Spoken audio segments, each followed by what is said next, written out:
Alors donc Florence Rochefort, bonjour, merci d'être présente aujourd'hui. Je vais le rappeler, donc vous êtes historienne, chercheuse au CNRS et spécialiste du féminisme. Et aujourd'hui, on va se focaliser un peu sur un ouvrage que vous avez dirigé avec Eliane Viennot, intitulé L'engagement des hommes pour l'égalité des sexes du XIVe au XXIe siècle. Donc un ouvrage dans lequel vous montrez que les hommes engagés pour l'émancipation des femmes sont plus nombreux et plus actifs, ont un rôle plus actif qu'on ne le croit généralement. D'où ma première question. L'histoire du féminisme s'écrit souvent au féminin. On connaît peu les hommes qui ont participé activement ou peu à cette histoire. Il y a peu de recherches sur le sujet.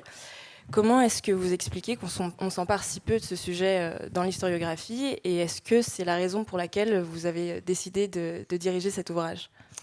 Bon, d'abord, merci pour l'invitation. Alors, le fait qu'il y ait des hommes, alors disons qu'on peut les appeler féministes, mais on pourra en discuter. Faut-il les appeler alliés du féminisme ou féministes Eh bien, c'était une évidence quand j'ai fait ma thèse sur l'histoire des féminismes sous la Troisième République, parce qu'en fait, il y avait des leaders, même hommes, ou Léon Richer, qui fondent le journal. Alors, c'est aussi parce qu'aucune femme pouvait diriger un journal, mais comment dire, il y avait des groupes mixtes, il y a eu des groupes d'hommes qui fondent une ligue pour le suffrage des femmes. Donc, il y a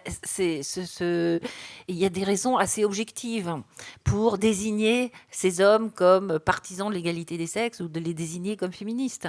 Et ça faisait pas vraiment débat le fait que c'était un mouvement mixte, mais par ailleurs, dans ce mouvement mixte, il y a quand même nécessité de groupes femmes, où on passe d'un mouvement pour le droit des femmes à un mouvement des femmes.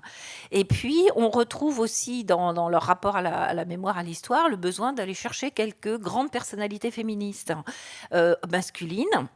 Alors pourquoi ? Parce qu'elle vivait aussi une expérience mixte, et puis parce que ça permettait de convaincre que tout le monde pouvait être féministe et qu'on pouvait changer la société, bien que d'être homme féministe n'est pas la même chose que d'être femme féministe. Mais ces hommes sont utiles parce qu'ils défendent une cause. Alors elle rend hommage à différentes grandes personnalités féministes, notamment Condorcet, qui est donc ce grand savant qui, sous la Révolution française, promeut notamment, entre autres, la coéducation, donc l'éducation mixte des filles et des garçons. Et alors, il y a une grande manifestation en 1914, suffragiste, qui est vraiment c'est la première grande manifestation de rue féministe, et qui est en l'honneur de Condorcet, la statue de Condorcet. Donc, c'était important de faire connaître cette histoire, et selon les époques qu'on étudie, c'est plus ou moins évident qu'il y a des hommes féministes, mais les groupes féministes eux-mêmes ont quand même eux-mêmes, si vous voulez, œuvrer pour faire connaître cette histoire. Voilà, parce qu'il y a eu des moments où c'était important.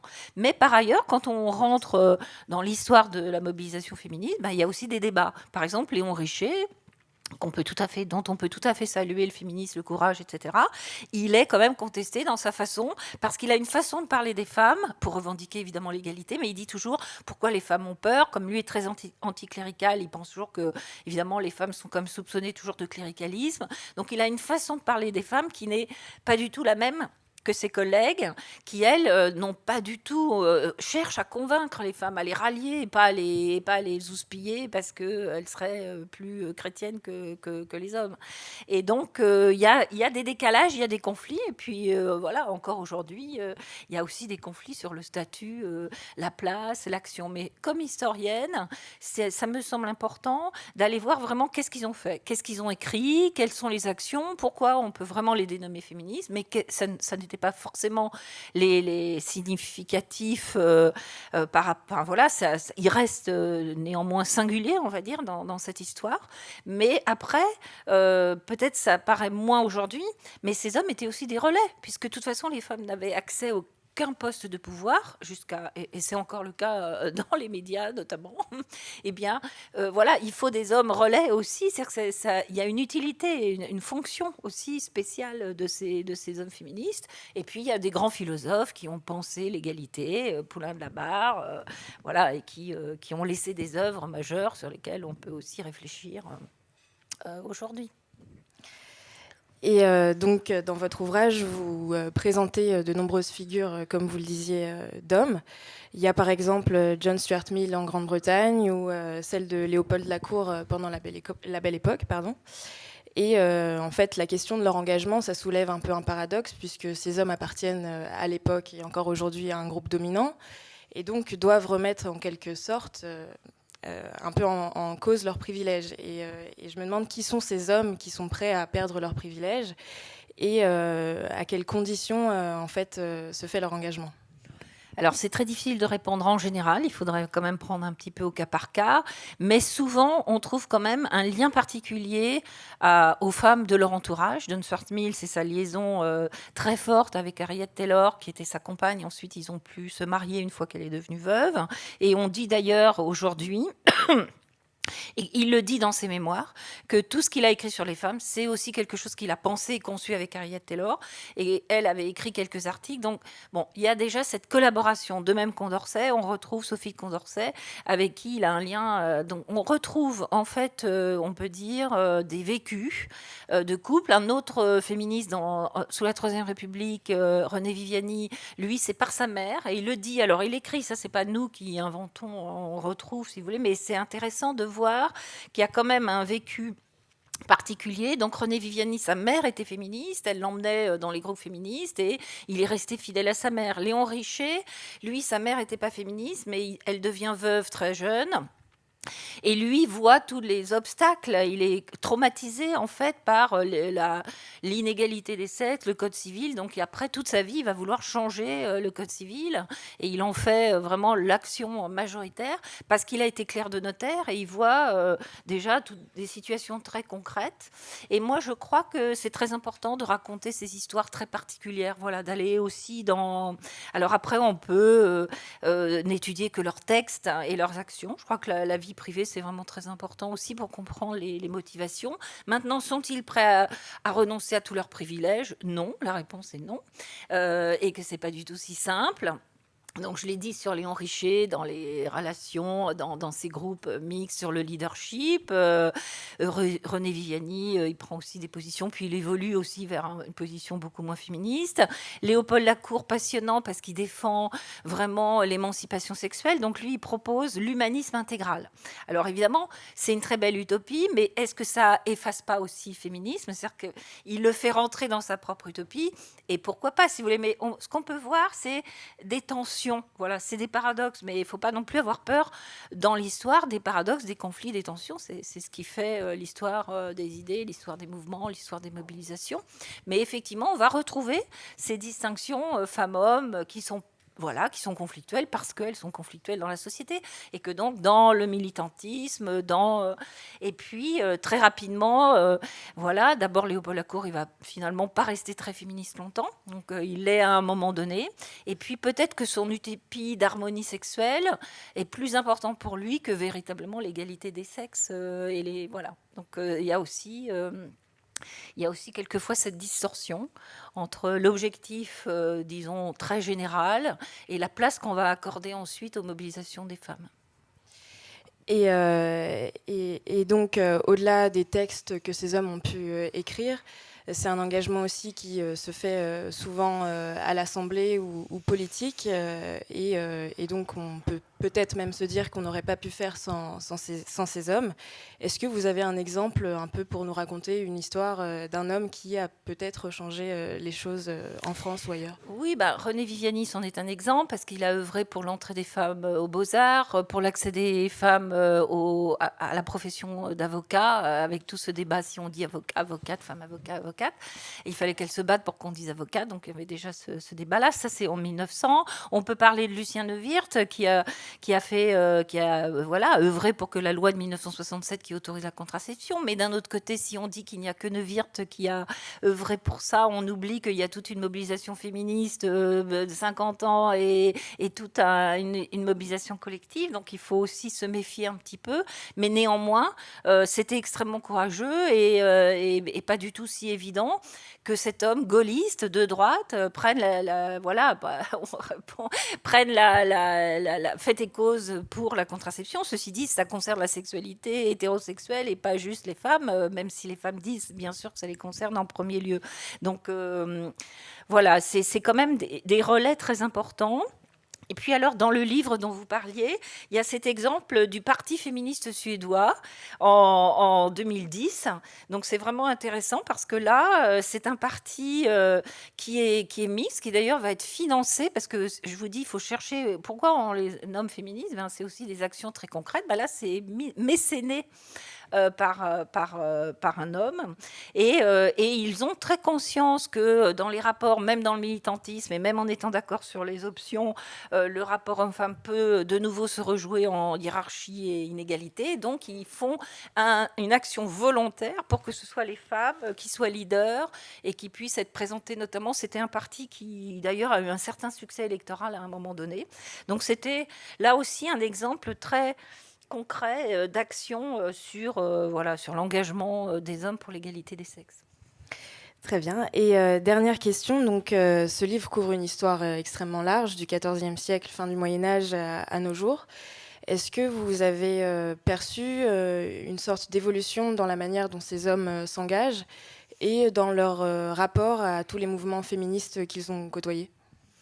Bon, je crois que je ne peux pas répondre sur beaucoup de siècles. Je crois qu'il faut se méfier d'une vision trop évolutionniste où il y aurait des progrès sédimentés. Il y a des tas de choses qu'on oublie. Et aujourd'hui, ce serait plutôt parler peut-être d'aujourd'hui, n'est pas forcément à voir avec ce qui s'est passé les siècles précédents. En revanche, la question aujourd'hui, c'est plutôt, par exemple, ce moment MeToo, c'est comme ça qu'on a désigné ce moment depuis 2017, mais qui a des antécédents. Il est quand même autour d'une catégorie politique de femmes qui prennent la parole, qui veulent être entre elles, qui veulent se faire entendre, qui veulent lutter.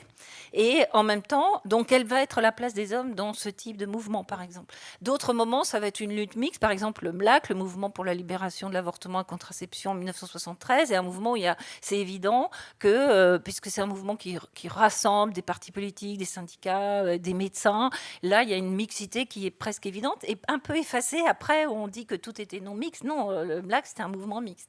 Donc aujourd'hui, quelle est la place des hommes ? Ils seraient plutôt des alliés féministes que directement impliqués. En revanche, on comprend qu'il y a quand même des hommes qui sont victimes aussi d'abus sexuels. Donc il y a un moment, cette parole doit se libérer. Donc il y a aussi un MeToo gay, par exemple, parce que c'est aussi très important qu'on revienne aussi à des questions de genre, à la violence de genre. Et ça, l'inceste le permet.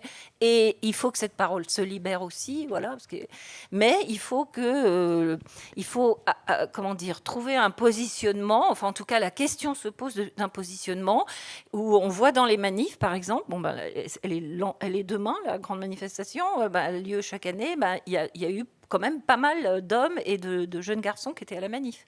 Mais ils ne sont pas forcément les leaders, et c'est pas forcément eux qui doivent répondre aux interviews, c'est pas forcément eux qui doivent prendre le leadership d'un mouvement qui a absolument besoin d'être un mouvement de femmes pour que les femmes se libèrent grâce à ce nous, femmes. Très bien, merci beaucoup.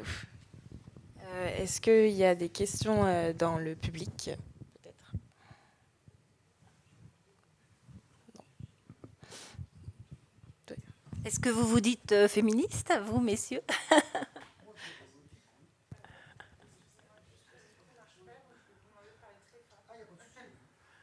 Non, mais après tout, voilà. Ou est-ce que vous, jeune femme ou moins jeune femme, ça vous parle ? C'est intéressant de discuter, de savoir si c'est une dénomination.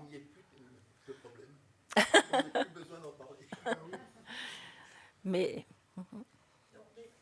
C'est vrai que le problème de la mixité des mouvements féministes, moi dans les années 70, je me souviens d'avoir été à des réunions des mouvements féministes et on se posait la question, est-ce qu'on admet les hommes ou pas dans ces groupes de réflexion.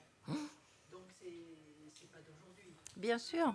Bien sûr, et puis il y a un moment donné où cette non-mixité est nécessaire, elle est aussi issue d'une expérience d'exclusion. Les premières réunions mixtes du MLF ont tout de suite donné la nécessité de réunions non mixtes, parce qu'elles étaient sabotées par les hommes qui étaient dans la salle, tout simplement. Donc il y a aussi une expérience très concrète de l'impossibilité d'une mixité à un moment donné.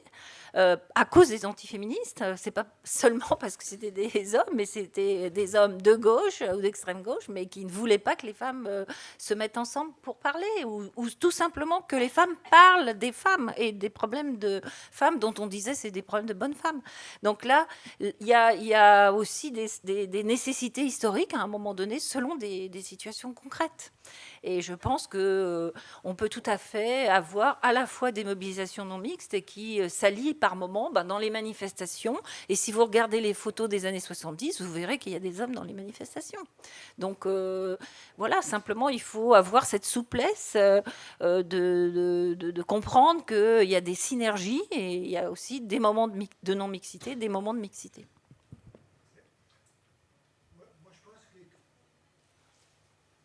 Les hommes ont tout intérêt à ce que les mouvements féministes puissent progresser, évoluer.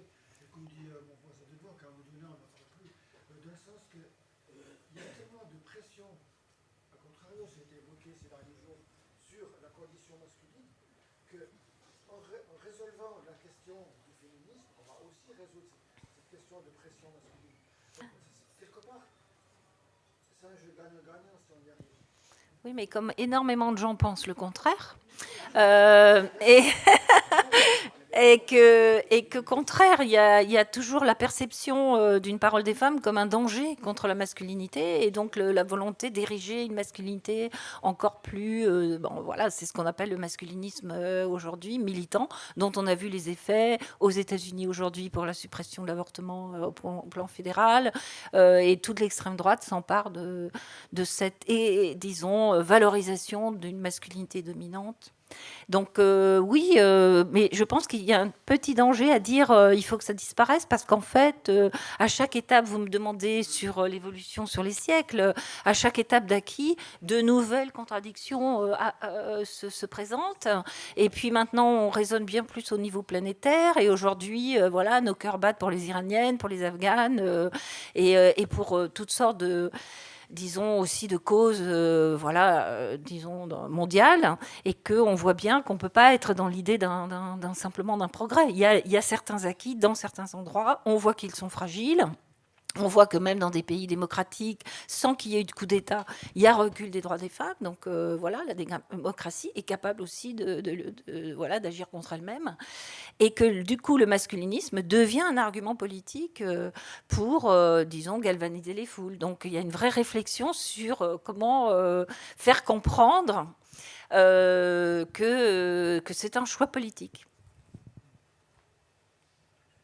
Je pense aussi que d'exclure les hommes, dans certains cas, c'est une bonne chose, parce qu'il y a une tendance à que les hommes deviennent leaders par la société. Par exemple, quand il y a une réunion comme ça, les journalistes, ils vont aller interviewer l'homme plutôt que la femme, éventuellement. Donc, et il sera souvent un homme. Oui, c'est pour ça. Donc, c'est peut-être pas mal, effectivement, qu'il n'y ait que des femmes. Oui, je crois qu'à un moment donné, c'est une nécessité historique. Alors, il y a eu aussi des mouvements féministes masculins avec des groupes de parole d'hommes, notamment au Québec, où il y avait peut-être un rapport plus pragmatique à la parole du vécu. Et donc, il y a eu des groupes d'hommes qui se sont réunis pour faire des groupes de parole. Donc, c'était pas seulement autour de l'homosexualité, et c'est vraiment déconstruire leur masculinité. Donc, c'est aussi des expériences. Puis, quand je dis MeToo gay, voilà, ça peut aussi provoquer des prises de conscience et surtout des éléments de discours dont les jeunes garçons peuvent s'emparer. Parce que pour l'instant, c'est ce qui manque. C'est comment il peut y avoir une perception un peu intuitive et il n'y a pas l'élément de discours pour vraiment revendiquer publiquement ou pouvoir mettre en mots ce que vous exprimez. Voilà. Quand on est beaucoup plus jeune et peut-être avec moins de disponibilité culturelle, disons, moins on ne sait pas ce que c'est que le féminisme de toute façon. Donc on en revient à la nécessité de l'apprendre à l'école et du relais médiatique. Parce qu'un des points, quand on a beaucoup travaillé sur la transmission des savoirs, un des points noirs pour l'instant, c'est les écoles de journalisme. C'est là où ça résiste. Donc vraiment, on compte sur vous.